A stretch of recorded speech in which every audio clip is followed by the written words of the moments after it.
Well, hello. I'm trying to match your basiness. Don't you even try. Thanks for covering last week. And my apologies on air for the last minute switch up. It's fine. It's not like I've never done that to you. I was in California. I actually had a funeral I was attending, so it was kind of a last minute trip. And then, well, now I feel like a jerk. Well, you know, I have to give it back to you for flaming me on air.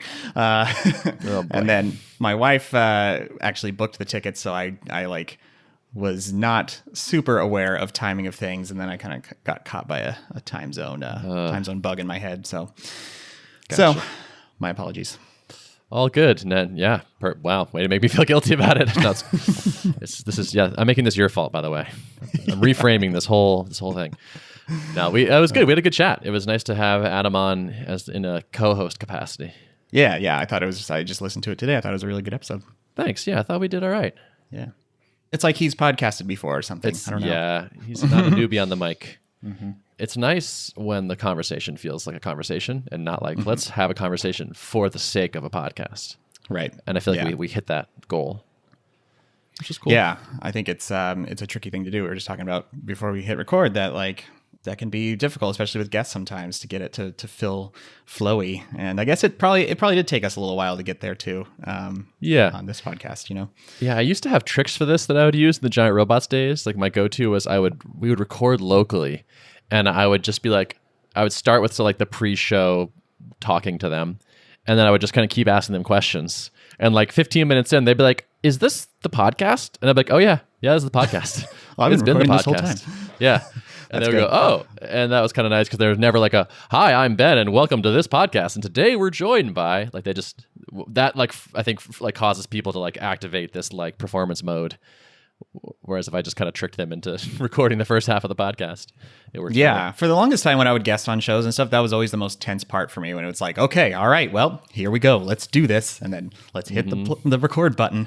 Yeah, so. I've ranted here about the introduce yourself thing, right?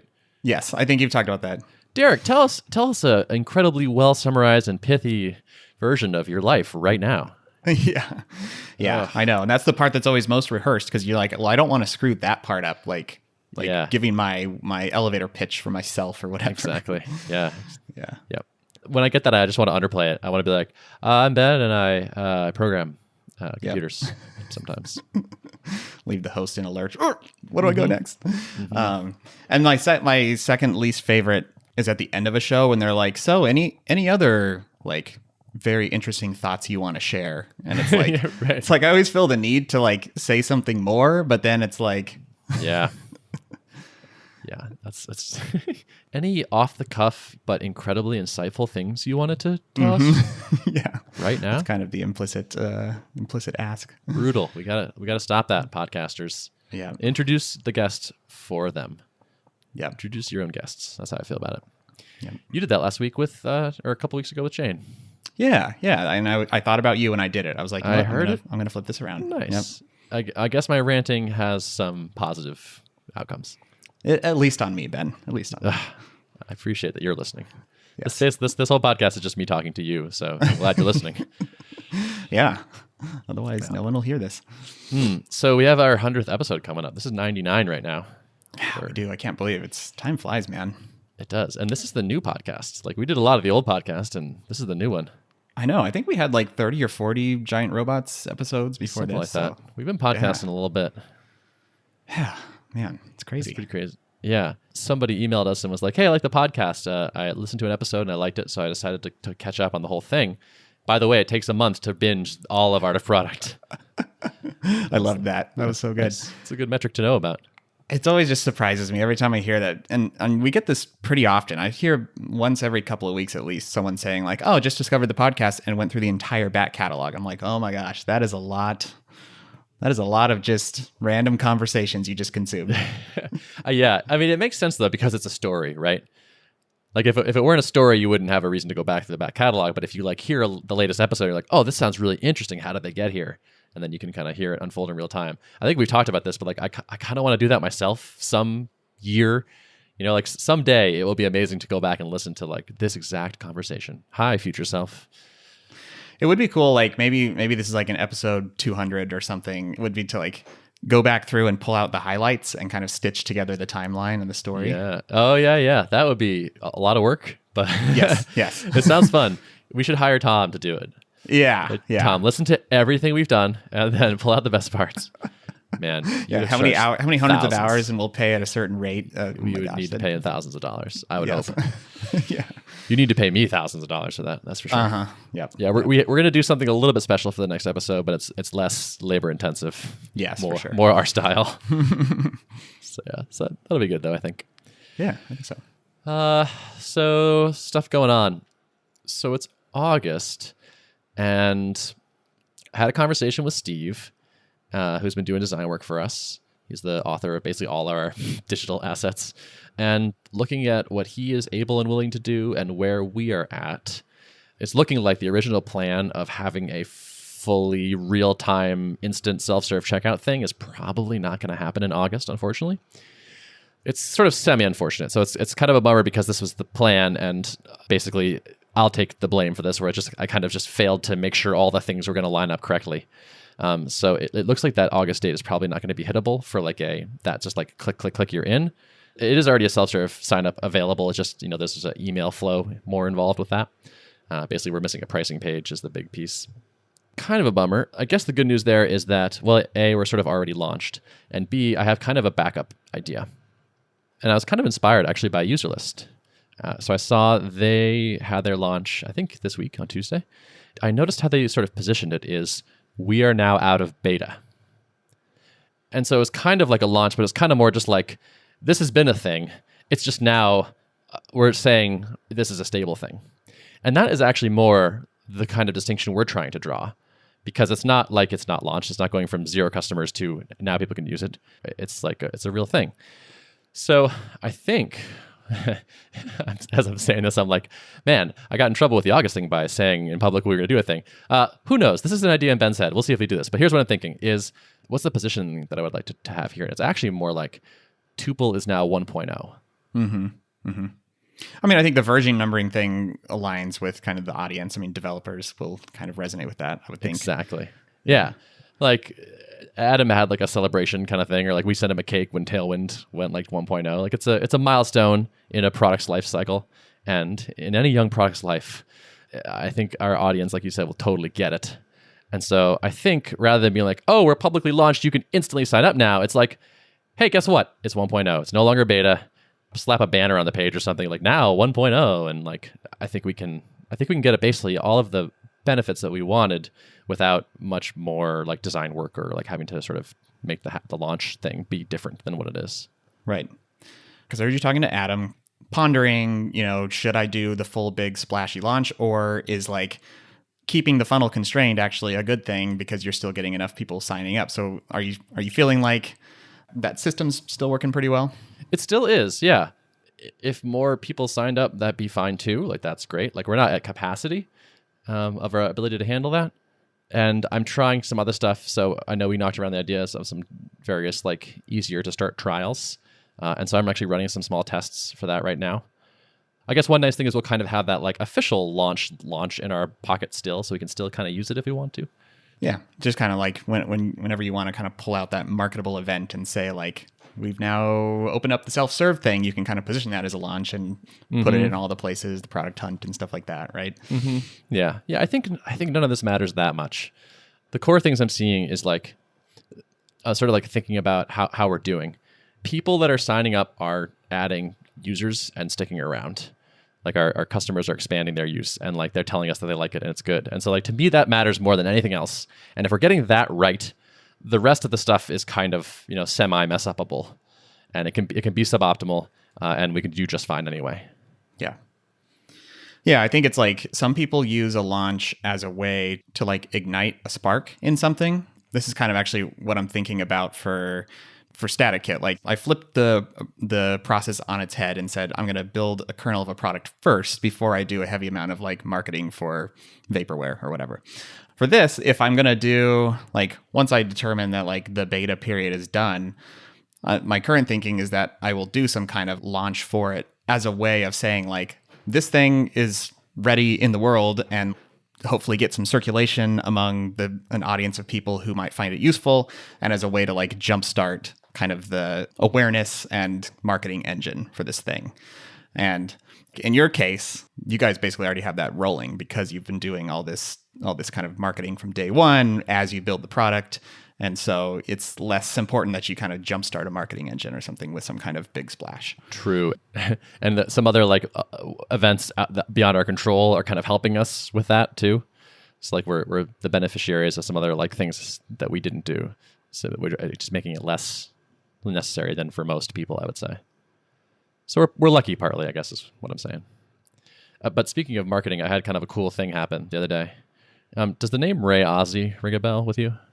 Yeah, I think so. So he was the former CTO of Microsoft, and he created Lotus Notes back in the day. I know someone that knows him, and he was saying like, "Hey, like, do you want me to pitch Tuple or like tell Ray Ozzie about Tuple?" And I was like, "I mean, sure. Like, why not?" And so he's like, "Okay." And like 10 minutes goes by, and the response comes back, "Ray Ozzie has already heard of Tuple." No and way. I was like, whoa, that's amazing. That's so cool. Yeah. So the marketing is working. Yeah. That's awesome. The word is traveling through mouths, apparently. Is he going to become a customer? Not that I know of yet. Who knows? But he has heard of us. That's good enough for now. Yeah. So that's just a random thing, just like a random sort of internet software person. And it's like, oh yeah, he's already bumped into you. Like, oh, cool. That's great. That's pretty cool. Power of the internet. Yeah, it's amazing. Sometimes people I don't even think about, like I find out they listen to this podcast. I'm like, oh my gosh, like you're an important, impressive person. If I'd realized you were listening, I would have taken it more seriously. I would have been much more stiff, much less. Yeah, exactly. Much more polished. Yeah, right. Yeah, but no, it's cool. I think it's a good thing that we don't know who most of our listeners are. Yeah, I do too, and I like that. Like a podcast, despite the listenerships, like if our audience tripled, it wouldn't feel triply as intense to record with you, right? Like there's always this like background, like, all right, we know people are listening, so like we're not quite ourselves, but the size of the audience is not felt in a visceral way. Yeah. I like that. Yeah, and I think it's like if we tripled overnight, it might be like I might feel some pressure, but it's been organic the whole time anyways. So it's like, I don't know, kind of boiling the frog type thing where Organic and slow. Yeah. That's how you win the race. Mm-hmm. So yeah, you said that you are not maybe talking about all the stuff that's going on in your world right now. Yeah, there's just a few things that are eclipsing a bit of my time right now that are kind of in motion, not yet public, so I can't really give details on it, but good things. And can you just say them really quietly? Yeah. Sadly, no. Okay. So I did launch the beta actually of StaticKit, which I think the last time we recorded, maybe I hadn't yet. So I'm losing track of time on what I've said and what I haven't. Remember. I think you might have. But yeah. Cool. But there are other things. There are secret plans in motion. This is exciting. Yeah. There's some opportunities that have come about just from talking publicly about StaticKit for some promotional stuff. So there's some interesting avenues to explore. But my focus has been doing my own kind of market research. I mean, it feels like it's definitely a different position where like I feel like this is technology that is useful. And I think at its core, do I believe that static sites are a good alternative to, kind of the behemoths like WordPress? Like, yes, there seems to be a trend in people using static site generators as an alternative, but it's just weird for me in the position I'm in that I don't still have like total clarity around what businesses are using these today, like who's actually using them as an alternative, and how many uses are just like developers kind of learning the new technology and still playing with it on personal sites and personal blogs. I mean, there's a ton of that type of usage for static sites, right? It's like figuring out what's that angle for people who are actually using it in a business context. Is it agencies who are pitching static over WordPress for clients and using this technology to build for them? I suspect there's something there, but I'm still kind of searching for that and exploring the different angles. And I think that's like kind of the key thing for me to figure out to de-risk this whole product. It's not that there isn't a market today for, form endpoints, but that in and of itself is not really compelling enough. Like in order for this to be, I think, compelling, it has to be kind of that bundle of, services that you can use as your sidekick to your static site that goes beyond just forms, because that's kind of sort of commoditized, sort of race to the bottom type of market where, there's people selling these services for a couple dollars a month, and it's just not that interesting. But I think if my hypothesis is correct, is that there are increasing number of, personal users, and then segueing into business use cases using these types of sites, then I think there could be something here, but I'm just kind of still sussing that out. Got it. Well, like you said, the whole point was to not get married to anything and to put it out there and see what happens. So it makes sense that you're kind of still in research mode. Yeah. And worst case scenario, this lives on as an elegant form endpoint collection service, which would not be a bad thing. The code I'm writing right now is just like finishing up kind of loose ends, like the ability to put in a credit card and pay for the product because I want this to be able to stand on its own. And if I determine like, I've reached a dead end on this prospect of being able to really grow this thing to where I need it to be, and I need to shift my focus, then I want this to be able to kind of still stand on its own as a useful product that people can sign up for and pay for. So why not? Yep. This will shock you. I like when people can pay me money through the internet for a thing I've done. I do too. I'm still makes things worthwhile. Still making like a couple of refactoring Rails sales every week. It's just like every so often I get an email like, "Oh, cool, $100. That's nice." Yeah, that's hard to argue with. Totally. Yeah. I've been kicking around the idea of like another thing, just because I like making stuff. I've been trying to think of something. This is this is ridiculous. But no, never mind. I'm not gonna tell you about it. But this is exactly the backwards way to do this. But for whatever reason, I like thinking of a pricing model and then trying to figure out a thing I could make that would make that pricing model make sense. Yeah, which is so terrible. But or maybe I don't know. But like I don't know. There's this thing about so we have if you sign up as a freelancer for Tuple as of today, it's a $300 a year plan, and it's really nice to charge people $300. It's just like I said, every time I see one of those come in, I'm just like, having a way for people to give us $300 in one shot is awesome. Yeah. And so I was like, I was trying to think of courses where I was like, what could I make that had like a 1 week trial and then a $300 charge at the end of it? And like I was just like trying to fit things into that shape, which again is probably not the way to do it, but I love that. Like I feel like about $300 for a developer is like a nice price where it's like, okay, it's not like a total impulse purchase, but it's not crazy. And it's like to the point where they would almost impulse purchase if it seems like it would be useful. Well, I mean, thinking about pricing first is not a terrible idea. Like with Drip, I remember Rob early on was like, when he was telling me about, I think this is like our first conversation about the product, maybe, because we were working on HitTail at the time, which had like a $9 a month plan, and that wears you down over time. Yeah, it's like brutal. There were people who could pay 19 and I can't remember 49 or something what the tiers were, but of course most people were paying $9. And where did 80 to 90% of the support come from? The $9 customers. From the onset, he was like, minimum $49. And what can we do? What can we build to make the product valuable enough so that we can charge that from day one? And that was kind of the thinking. So I've always liked that approach, and I think StaticKit, that's one of the tricky parts, is like I feel like it's just gonna naturally be a little bit of a lower price point play unless I figure out some angle that is like kind of no-brainer higher price point. Yep. Yeah, I remember the Drip thing where like after you guys got acquired, you started offering like a free plan, I think it was. It looks like that's gone now, by the way. Yeah, I think they removed it a little while back. Yeah. Not shocked with the new positioning. I thought that makes more sense. Yeah. Drip has lost multiple emails that I have written in the editor. Really? Yeah. Oh no. Like straight up data gone. Are you using the new editor or the old one? The old one. Okay. Yeah.